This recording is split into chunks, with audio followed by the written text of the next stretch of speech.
আজি আমাৰ ৰাতিপুৱা ছোৱালীক এনেদৰে বনাই দিলোঁ এটা হেলদি ব্ৰেকফাষ্ট। আপোনালোকৰ যদি সৰু ল'ৰা ছোৱালী আছে তেনেহ'লে এনেদৰে টিফিনতো বনাই নিব পাৰে, নহ'লে এনেদৰে সৰু ল'ৰা ছোৱালী থাকিলে ঘৰতো বনাই খুৱাব পাৰে, খুব হেলদি হয়। এইফালে মই অলপমান লৈ লৈছোঁ মগু, যোনখিনি মই দুদিনেই হ'ল প্ৰায় খামকৈ এনেকৈ থাকোঁতে গজালি মানে অভাৰ গজালি মেলিলেগৈ। এতিয়াতো খাবলৈ মন নাযায় এনেকুৱা হ'লে।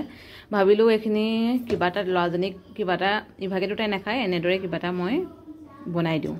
এইফালে সেইটো কাৰণে মগুখিনি লৈ লৈছোঁ।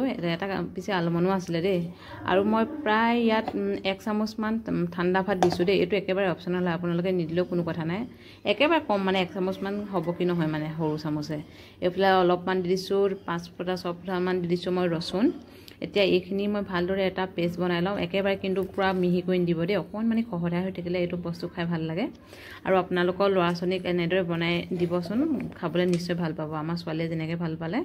তাতে দি দিছোঁ সোৱাদ অনুসৰি নিমখ, আৰু 2 চামুচমান প্ৰায় মই দি দিছোঁ এইফালে বেচন, আৰু আপোনালোকে একেবাৰে কম পৰিমাণৰ হালধিও ব্যৱহাৰ কৰিব পাৰে, নিদিলেও কোনো কথা নাই। আৰু এফালমান জোখৰ মই সৰুকৈ পিঁয়াজ কাটি মেলি ইয়াত মিক্স কৰি দিছোঁ। এতিয়া এইখিনি মই ভালদৰে এটা চেপ বনাই ল'ম, কিন্তু ইয়াত মই পানী ব্যৱহাৰ নাই কৰা দেই।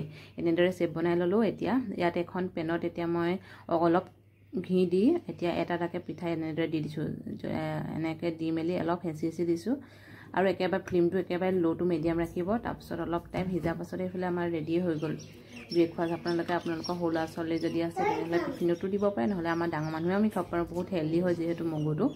যদি আপোনালোকৰ ল'ৰা ছোৱালীয়ে মগু যদি গোটাকৈ খাবলৈ বেয়া পায় তেনেহ'লে এনেদৰে বনাই দিবচোন, খাবলৈ তাই খুব ভাল পাব। আমাৰ ছোৱালীয়ে খাবলৈ কিন্তু খুব ভাল পালে তাই।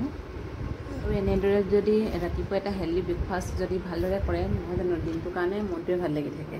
বাকী আমাৰ ছোৱালীয়ে খাবলৈ পায়, আৰু সেইফালে নিজে আৰু ৰাইমছো গাবলৈ ধৰিছে। অসমীয়াত এষাৰ কথা আছে নহয়, বোলে মনৰ ৰাস্তা পেটৰ পৰাহে। আমাৰ তাইৰ ক্ষেত্ৰতো এনেকুৱাই হৈছে আৰু।